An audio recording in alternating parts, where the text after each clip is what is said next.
Hello, good afternoon, families.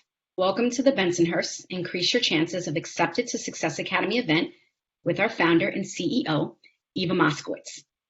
As we wait for a few more families to join us, I have a few quick announcements. Eva will be taking questions after the presentation concludes. You can submit your questions by using the Q&A chat box on the right-hand side of your screen. You will click into that box and type your questions. Eva will provide answers to your questions during the Q&A portion of the event.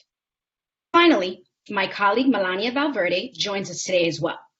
She is the Parent Engagement Manager for the Bensonhurst and Cobble Hill schools, and she will answer all enrollment-related questions. Now, I would like to welcome the founder and CEO of Success Academy, Eva Moskowitz. Thank you so much. And parents, welcome to this webinar. I hope first and foremost that you and your families are safe and healthy. These are extraordinary times. Never in our wildest imaginations did we think we would be schooling in the midst of a pandemic. As you may know, we were the first to make the decision when all others were saying the schools were going to stay open. We closed our schools earlier and stood up remote learning for 18,000 students K to 12. And this is not remote learning as in send families a few links. This is actual teaching and learning, reflecting our school day, reflecting our actual math units. Our kids started reading Shakespeare on the first day of their remote learning.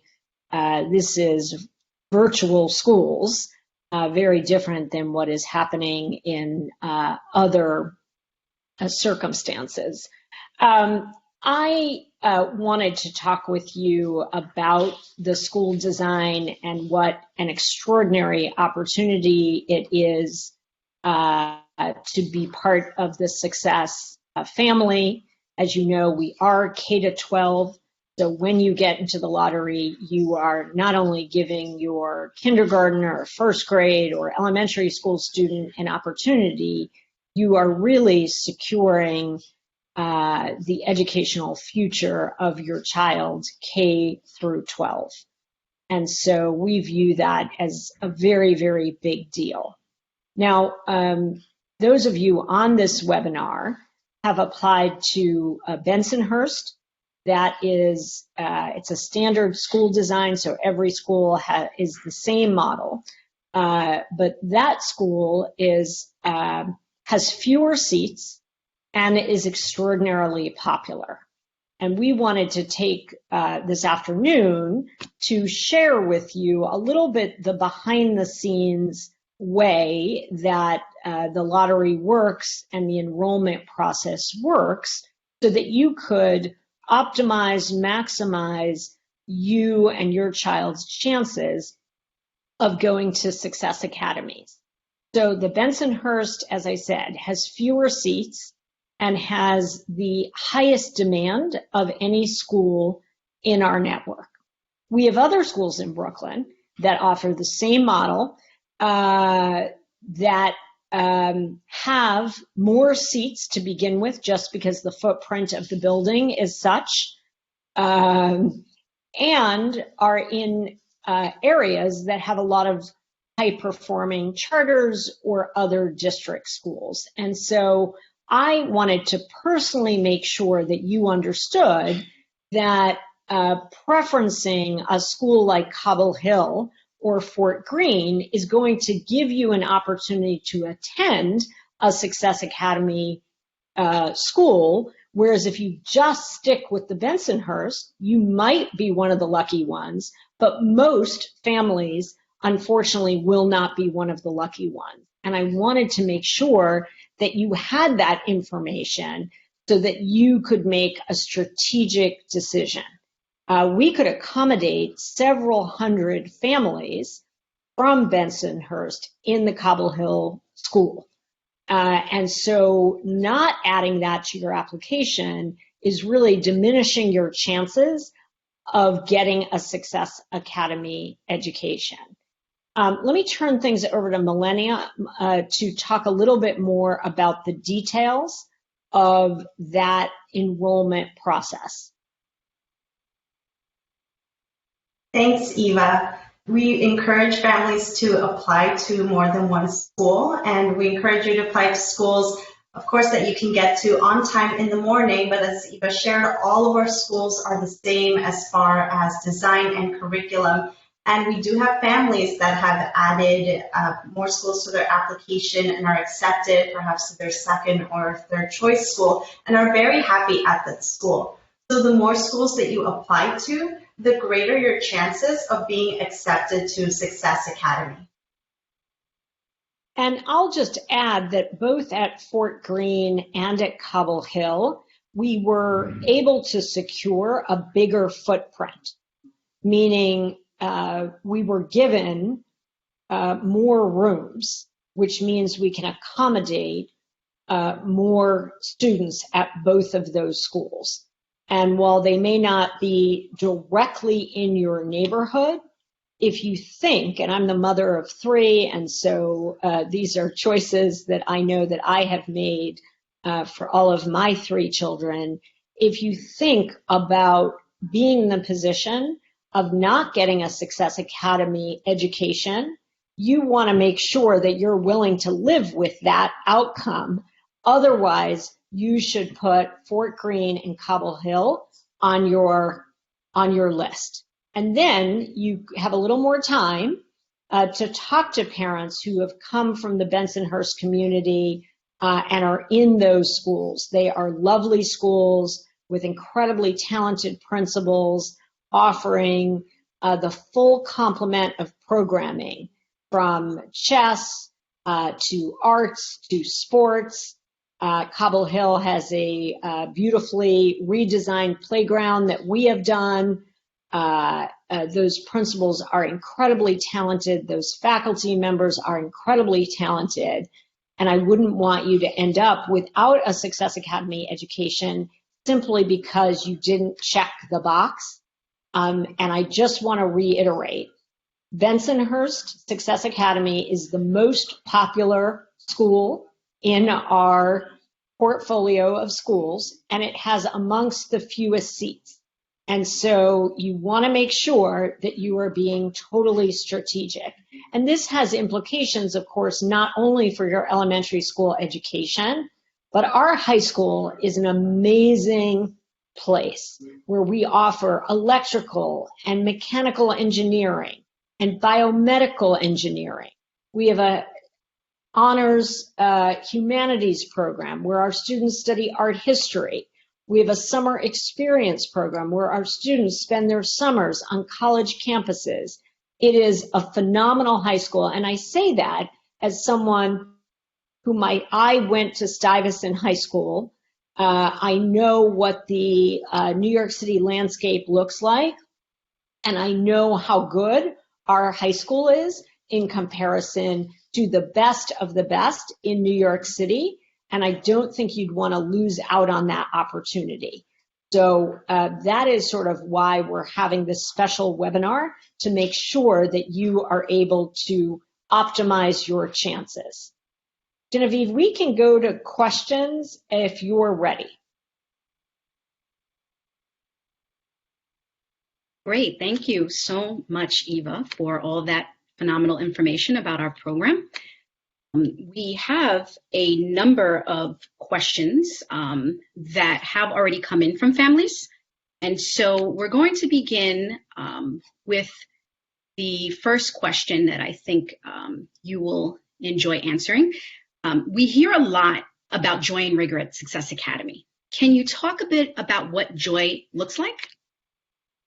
Yeah, and let me just start by saying, we have an approach to schooling which really, people ask me, where did I get this school design? And, I tend to think about things as a mother. When I opened Success Academy, I had 3 young children under the age of 6, and I wanted a school which, of course, had rigorous academics, but I also cared about whether my kids made friends, and I cared about whether my kids were of high moral character and whether they really loved school, because loving school is so germane to high levels of learning.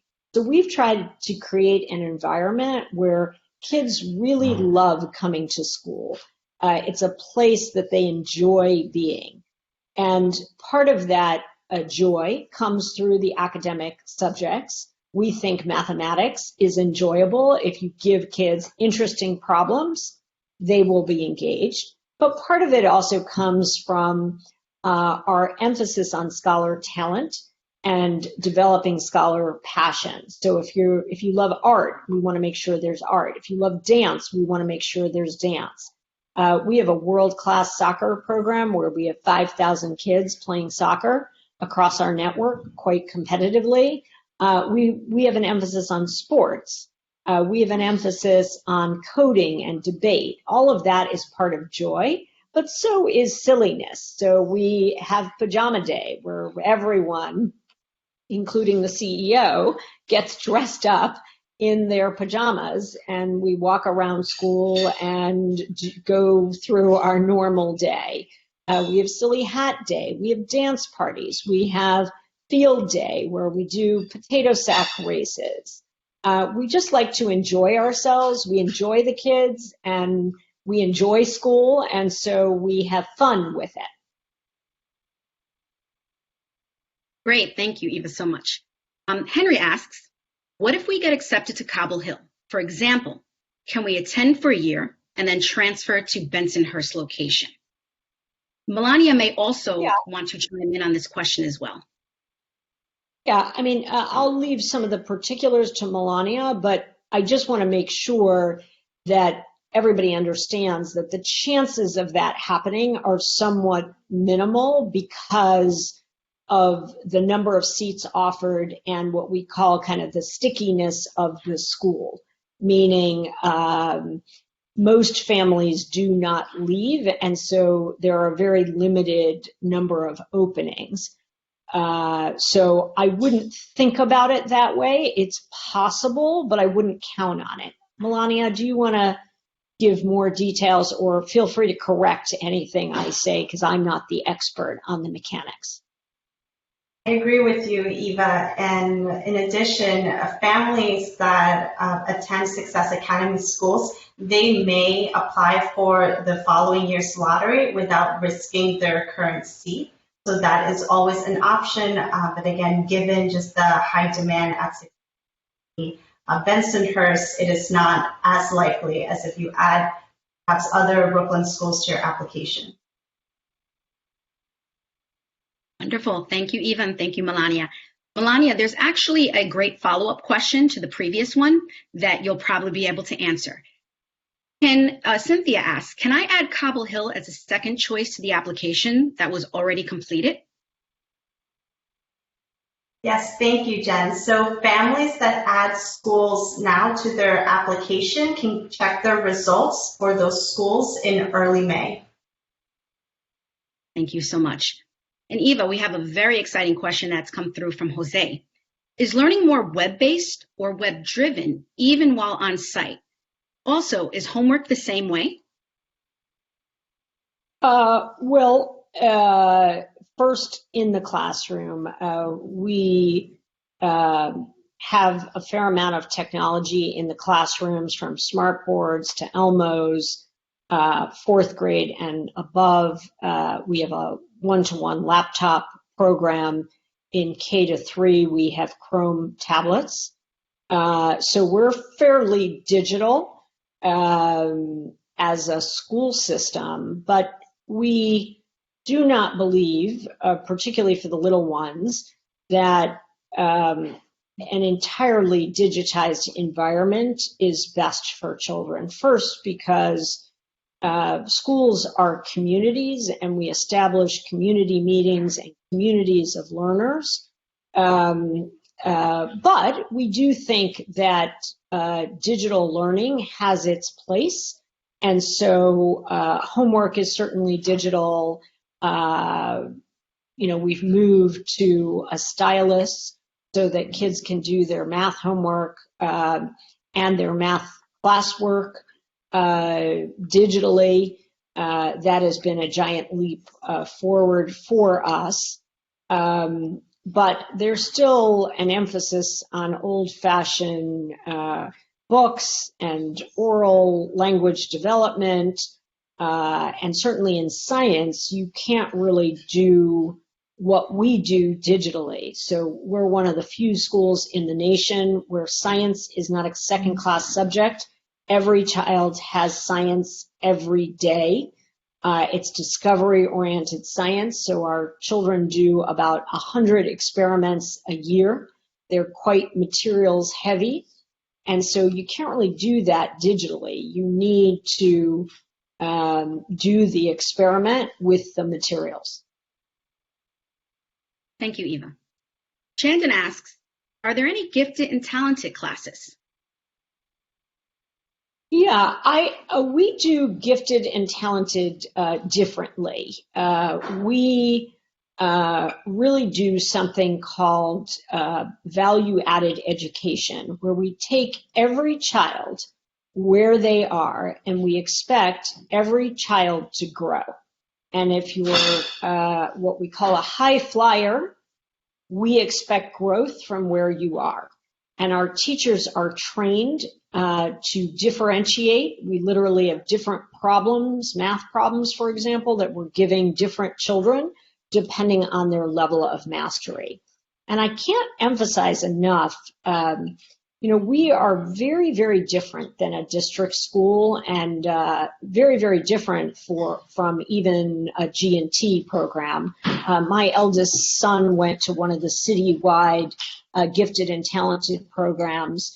He was too old to go get into the lottery at Success. And at those schools, they're not differentiating the curriculum. It's actually the same curriculum. It's just that the students are selective. That's not what Success does. Our teachers are trained in differentiation. Our teachers get 13 weeks of teacher training every single year. And the content of the material varies depending on the mastery level of the child. So it is very different than how the city system works. It is true by the time the kids get to high school that we have dedicated honors tracks. So not all kids take both AP chemistry and chemical engineering. Those kids tend to be at the top of their class. Great. Thank you so much, Eva. The next follow-up question we have, I think, would be most suited best for Melania. It's a two-parter. Michael asks, do you offer transportation from Bensonhurst to other schools? And the second part of that question is, are after-school programs available at other locations?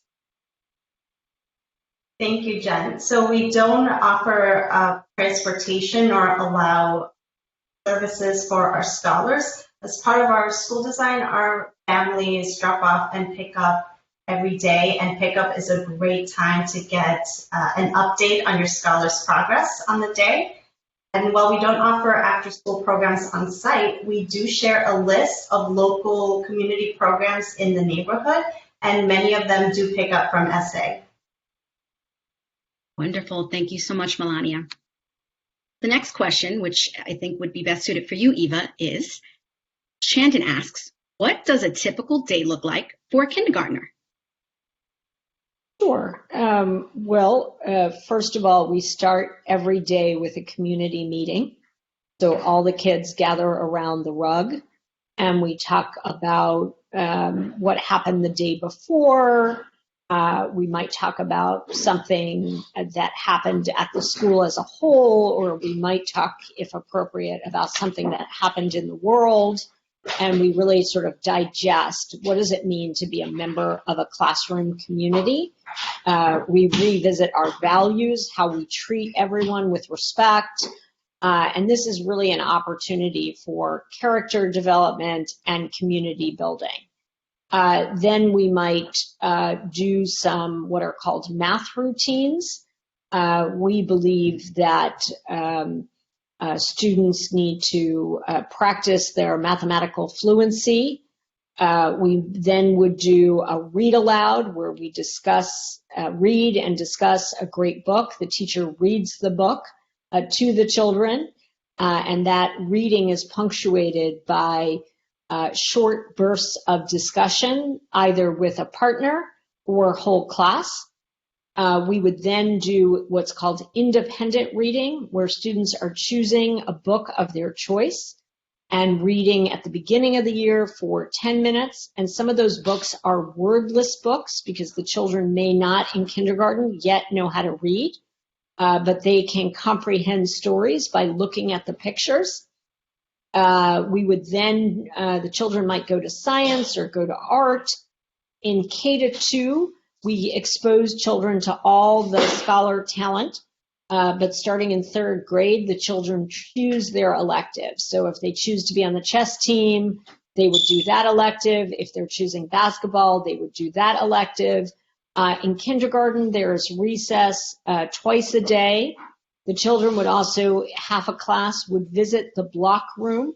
We believe very strongly in play in K, and the children build in the block room. We also have a games program where kids learn blockus and backgammon in kindergarten and 1st grade, in addition to learning to play chess. And then we would do what's called project-based learning. The kids in kindergarten study bread and learn geography through the study of bread. And the day ends at 3:45 for the little ones, 4:30 for middle school, and about 4:30 for high school. Thank you so much, Eva. Follow-up question is, a parent asks, how does Success Academy ensure the safety of our scholars? In addition to that, do Success Academy kids have a lot of contact with co-located students? It's a great question. The safety of the children is our utmost priority. And we've been open for 14 years and co-located that whole time. And we run a tight ship from a safety perspective. We do have separate entrances, and we do have lunch at a different time. We don't use the gym at the same time. We don't use the bathrooms at the same time. We are a self-contained school, even though we're co-located with district schools. Wonderful. Thank you so much, Eva. It looks that we have a time for about 2 more questions. I'm going to go ahead and shift to a question for Melania. Melania, Anna asks, can you explain the sibling priority? Yes, thank you, Jen and Anna. So we do have preferences built into the lottery. One of them is the sibling preference, and that is for families who have a child currently attending the school. They can apply for a sibling. A sibling would be someone a child that is sharing at least one parent with that sibling. And just to add, as far as more information in regards to our preferences, we have a community school district preference for families that live within the district of the school, and a weighted preference for English language learners. Thank you so much, Melania. Eva, we have a question from Joyce. She asks, what's the teacher-student ratio? How many kindergartners are in one class? Is there a certified teacher, a teacher aide, if there's any? Sure. So we hire teachers from all over the country and obviously put a premium on true excellence in the classroom. As I said, we spend about 13 weeks training every teacher every single year. We have a very low assistant principal to teacher ratio so that we can really develop our teachers, and we invest tremendously in our talent so that they can deliver for our children and families. In kindergarten is the only grade other than special ed classes where we have 2 teachers in the classroom, a lead teacher and an assistant teacher. Our class sizes are relatively big. There are about 32 kids in each class.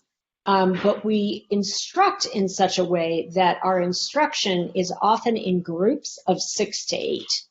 And people wonder and come from all over the country to see, how do we do that? How can we have a relatively large class size and yet instruct in groups of 6 to 8? And the secret to that is really the culture that we create among the students, and sort of teaching students behavior so that students can work independently on their own, while the 2 teachers in the room pull a group of 6 to 8 students who are homogeneously grouped, which actually makes the instruction far more effective. And so we are able to get outstanding results because of our unique school design that we have. Thank you so much, Eva. We want to conclude here and thank all of the parents for all the great questions that they submitted. We do apologize for not being able to get to all of the questions that were posted. We will be sending a follow-up email with answers to the most frequently asked questions that we received during the event today. If you do have any questions specifically about your scholar, please do not hesitate to reach out to the enrollment hotline at area code 646-472-1911. That number once again is area code 646-472-1911. With that being said, Eva, would you like to say any final words to our families? Sure. I just want to thank everyone for taking time out of their busy schedules in this very scary context. I appreciate the value that you place on education and paying it forward to your children so that they can get a world-class education. I just want to reiterate that Bensonhurst is oversubscribed, and your chances of getting in are significantly less than your chances of getting into Fort Greene and Cobble Hill. I strongly, strongly, strongly recommend that you add both of those schools to your application. There is a very good chance that you will get in to one of those schools if you do this one small thing, which is to add those schools to your application. So before you get caught up in your busy day, I would go and do that right now so that you don't forget and you are all set there. Thank you. Wonderful. Thank you, Eva. And again, thank you to all of the families who attended the event today. We hope you have a wonderful afternoon.